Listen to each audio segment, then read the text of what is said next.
In the far reaches of the Milky Way, Earth spun quietly, wrapped in its own celestial dance, hidden from the scrutinizing eyes of the Galactic Empire. Captain Leo Marquez, a seasoned pilot and strategist with the Earth Defense Force, was at the helm of the orbital station, overseeing the routine surveillance of the solar system's perimeter. The day was just like any other, with star-studded blackness and the gentle hum of the station's systems. But as the distant sun cast its faint light across Leo's console, an anomaly flickered on the screen, a blip moving at an impossible speed, heading straight for Earth. Before the crew could react, the object had crossed into the asteroid belt, weaving through it with extraordinary agility. Leo ordered immediate contact while his mind raced with possibilities. The object slowed, revealing itself as a scout ship, unlike any design known to human engineers. It bore the sleek metallic signature of advanced alien technology, clearly built for both speed and stealth. As the ship entered a stable orbit around Earth, Leo initiated first contact protocols. The alien craft responded, opening a channel. The screen flickered to life, showing a creature with smooth, silvery skin and large, reflective eyes. The alien introduced itself as Skyle, a scout for the Galactic Empire, and explained that it had unintentionally crossed into uncharted territory. "We did not know this system was inhabited or claimed," Scale's translator buzzed. "We seek only to understand who governs here and by what technology you cloaked your presence." Leo stood firm, his voice steady. "You are in the solar system of Earth, a sovereign planet not under the jurisdiction of any empire. You must leave immediately to avoid conflict." Scale's eyes narrowed, analyzing Leo's demeanor. "It seems we have much to learn about each other. My superiors will hear of this encounter. Earth will not remain in the shadows for long." As the alien ship retreated, Leo couldn't shake off the weight of the encounter. Earth's defenses, built over decades in secret, had managed to disable the scout ship's cloaking with ease, a testament to human ingenuity and resolve. But this was just the beginning, Leo knew. The scout's report would surely bring more than just curiosity seekers to Earth's doorstep. Back at the command center, Leo convened with military leaders and scientists, laying out the details of the incident. Plans were drawn and defenses bolstered. Earth might have won this quiet skirmish, but the real battle for its sovereignty was just on the horizon. In the days that followed, Leo watched the stars not with wonder, but with vigilance. Earth was his home, a vibrant world teeming with life and diversity, and he would fight to keep it untouched by the covetous hands of the Galactic Empire. The challenge was immense, but Leo was ready. As Earth's silent guardian, he would ensure that any empire that dared to cast its gaze upon this blue speck in the cosmos would find it fiercely defended. Earth was off limits, and it was his duty to keep it that way. As the retreating alien vessel vanished into the depths of space, Captain Leo Marquez remained at his post on the orbital command station, reviewing the encounter's data. Earth's unexpected introduction to the Galactic Empire was a clear signal. The quiet era of solitary progress was over. Leo knew that the information the scout ship carried could provoke a spectrum of responses, from diplomatic overtures to aggressive probes. Preparing for each scenario was now his top priority. Within hours of the encounter, Earth's Global Defense Council convened, a mix of military leaders, scientists, and diplomats. They debated their approach to the looming galactic attention. The consensus was clear. Earth must assert its sovereignty while navigating the complexities of interstellar diplomacy. Leo was appointed as Earth's representative. His military experience, coupled with his calm demeanor, made him the ideal candidate to lead this precarious mission. Preparations began at once for the potential arrival of more alien delegates. Technologies were carefully selected for demonstration, ones that showcased Earth's advancements without revealing too much. Weeks passed in tense anticipation until another contact was made. This time, a delegation from the Galactic Empire requested permission to enter Earth's orbit. Their approach was formal and cautious, signaling a desire for peaceful dialogue. Leo and his team met them aboard the International Space Station, redesigned as the Interstellar Diplomatic Hall. The alien delegation was led by Ambassador Ural, a figure of grace and authority. Her appearance was strikingly different from the scout. She was taller, with intricate markings glowing softly on her skin, signifying her high status. The negotiations began with Earth's display of technological prowess, subtle, yet enough to impress and assert capability. "We seek a mutual understanding," Ural stated, her voice resonant through the translator. "Your system is strategically placed at the nexus of several trade routes, long considered unclaimed. We respect sovereignty, but we must discuss the terms under which your system will interact with the Galactic Empire. Leo responded with a measured tone. Earth is prepared to discuss trade and cultural exchanges, but let me be unequivocal. We will maintain our autonomy. We are not for conquest or control. Any attempts to violate our sovereignty will be met with full defensive force. The discussions that followed were a delicate dance of diplomacy and display of strength. Earth revealed its network of satellites capable of creating a defensive shield around the planet, its fleet of unmanned drones patrolling the edges of the solar system, and its advancements in quantum communication, ensuring no movement within or near its space went unnoticed. Ambassador Yiril listened intently, her expression unreadable. The meeting concluded with her promise to convey Earth's terms to the Galactic Council. As the alien delegation departed, the tension in the command station eased slightly, but the real work was just beginning. Leo spent the following days in strategic meetings, planning Earth's next moves in the chessboard of galactic politics. He knew that the display of strength was just the first step. Building alliances, understanding the political landscape of the galaxy, and preparing for possible retaliation were now critical. As Earth stood on the brink of entering a larger universe teeming with life and conflict, Leo felt the weight of his role. He wasn't just defending a planet, but a whole world's way of life. The challenge was monumental, yet Leo felt a resolve solidify within him. Earth would not be a pawn in the galaxy's power plays. It would stand as a sovereign world, respected and formidable in the vastness of space. In the aftermath of the diplomatic meeting, the tension on Earth reached new heights. The Galactic Empire's acknowledgement of Earth's technological prowess was a double-edged sword. On one hand, it provided a buffer against immediate threats. On the other, it painted a target on Earth for those within the Empire seeking to expand their power. Captain Leo Marquez understood that the precarious balance of power could shift at any moment. While the diplomats and politicians worked on fostering the fragile beginnings of interstellar relations, Leo focused on fortification. He ramped up Earth's orbital defense systems, expanded the surveillance network, and initiated a secret project to develop advanced weaponry that could, if necessary, provide more than a deterrent. Reports from the Empire, intercepted through Earth's newly enhanced communication arrays, suggested mixed reactions. Some factions saw Earth as a potential ally, rich in resources and innovation, while others viewed it as a threat to the established power structures. The more Leo learned, the more he realized that Earth's introduction to the galaxy had stirred a hornet's nest. 2 months after the initial contact, an encrypted message arrived from Ambassador Yiril. The Empire had officially dismissed Earth's declaration of sovereignty as a minor inconvenience. A fleet, she warned, was being assembled with the likely intent to demonstrate the Empire's might to Earth, a show of force intended to intimidate rather than invade. But Leo saw the underlying threat clearly. Determined to protect his home, Leo convened with the Global Defense Council, laying out a plan that was both defensive and audacious. Earth would not wait passively to be encroached upon. Instead, they would meet the Empire's fleet far from Earth, in a sector of space where the military had been conducting maneuvers undetected by alien eyes. The strategy was set, and Earth's forces were mobilized with a speed and secrecy that utilized every aspect of their advanced tech. Fleets of drones were dispatched to create a perimeter, while manned ships equipped with the latest in stealth and weaponry prepared for a confrontation likely to determine Earth's fate.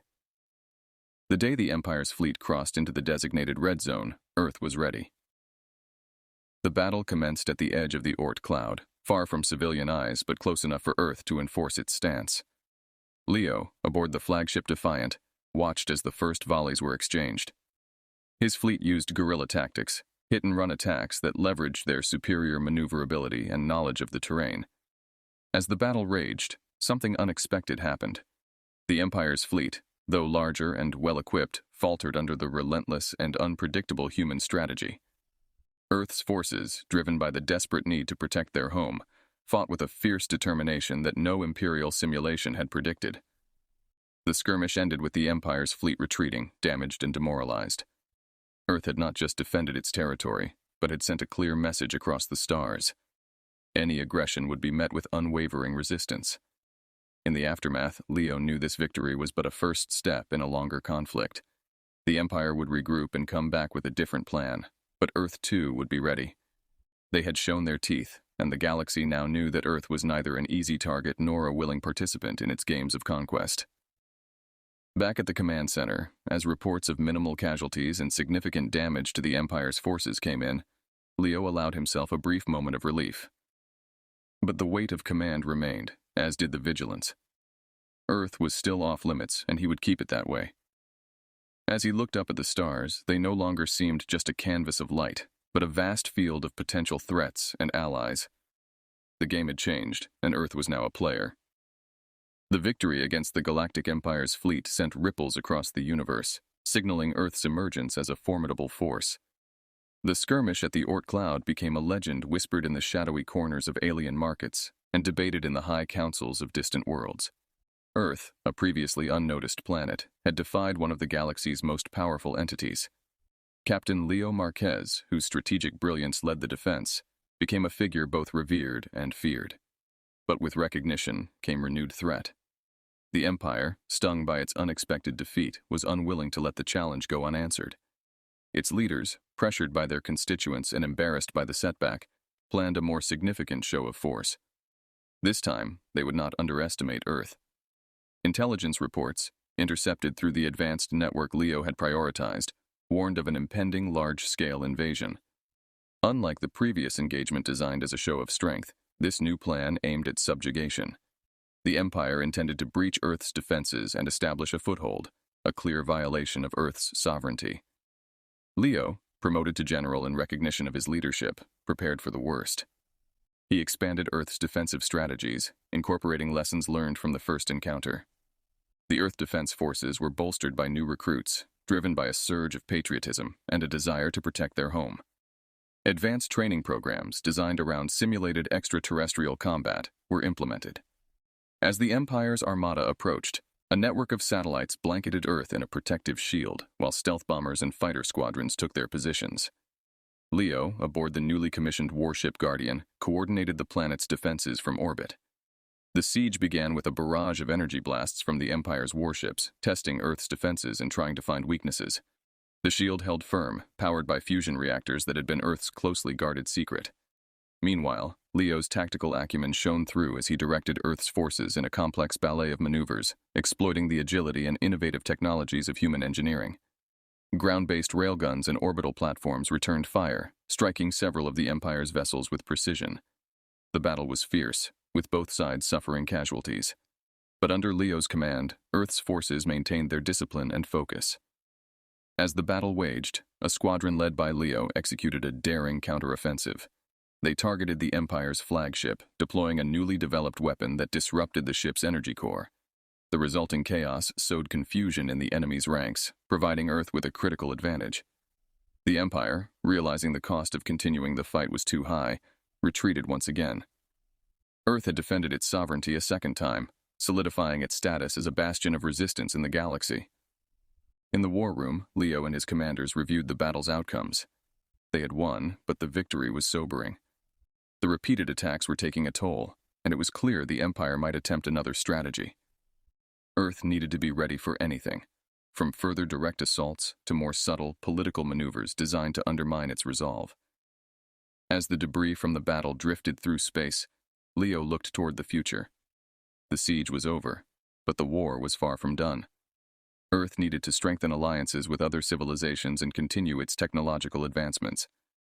The galaxy had learned that Earth was off limits, but Leo knew that some lessons needed repeating. The fight for Earth's independence had just entered a new phase, and he was ready to lead his planet through whatever came next. Following Earth's successive repulsion of the Galactic Empire's invasions, the situation escalated into a broader galactic conflict. News of Earth's resilience spread far and wide, influencing other civilizations under the Empire's dominion to reconsider their allegiance. Captain Leo Marquez, now a seasoned general, recognized the importance of leveraging this momentum. He initiated covert communications with various alien leaders, fostering a network of potential allies and informants. Earth's display of military prowess and strategic acumen had not only safeguarded its sovereignty, but also positioned it as a symbol of resistance against oppression. Leo understood that to sustain this newfound status, Earth needed to engage in the broader galactic politics actively. The Defense Council, under his leadership, began to support insurgencies covertly, providing them with intelligence and technology to weaken the Empire's grip on the galaxy. Meanwhile, the Empire, desperate to regain its stature, deployed new strategies. They launched a series of propaganda campaigns aimed at discrediting Earth, portraying it as a threat to the galactic harmony. In addition, they intensified their efforts to rally uncommitted systems to their cause, framing the conflict as a crusade to maintain order. As the galaxy teetered on the brink of a large-scale war, Earth's scientists and engineers, inspired by the ongoing struggle, developed groundbreaking new technologies.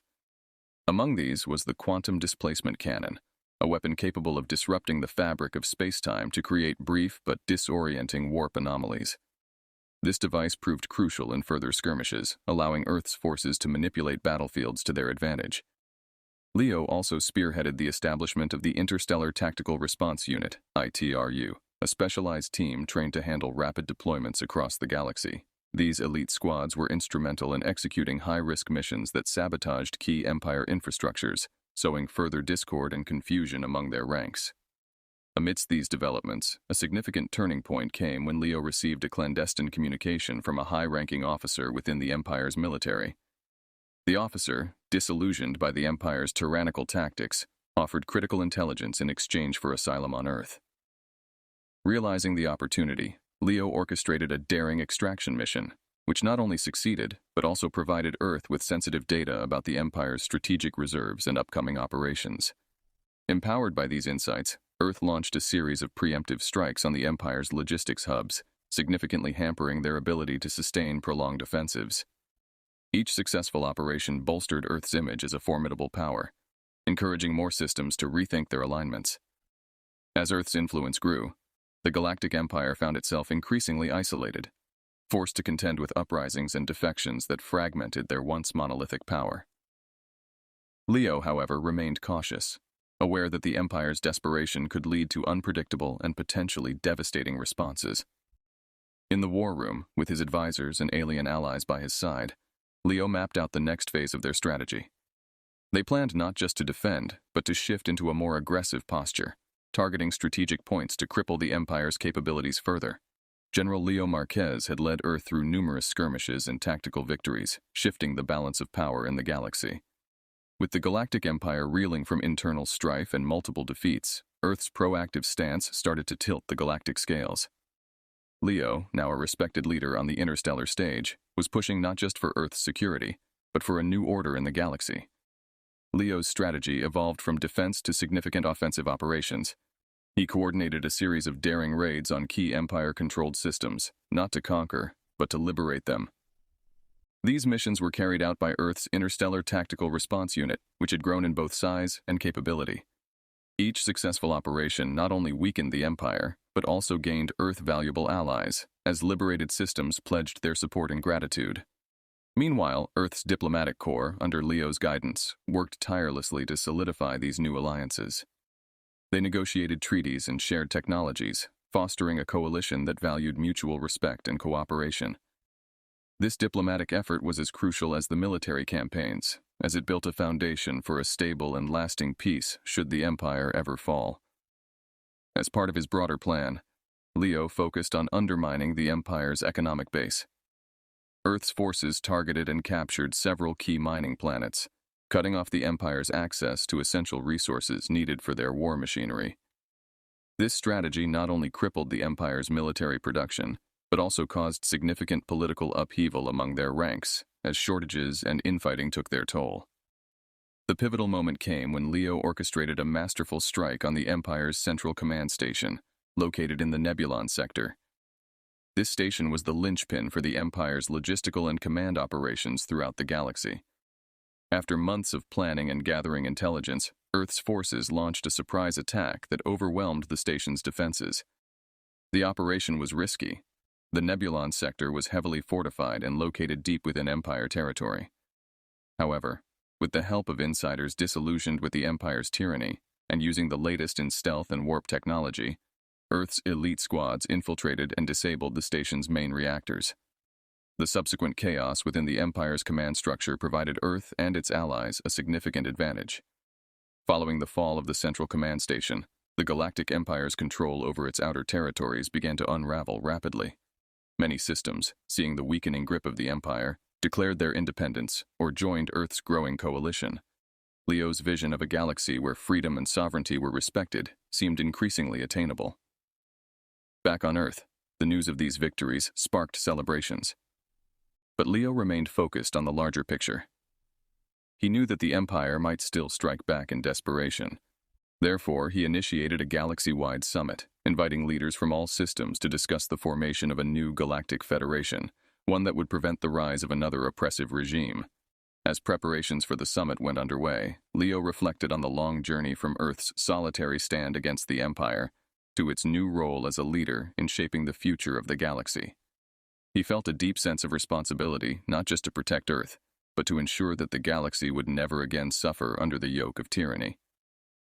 In the command center, Leo and his team watched as more systems pledged their allegiance to the new federation.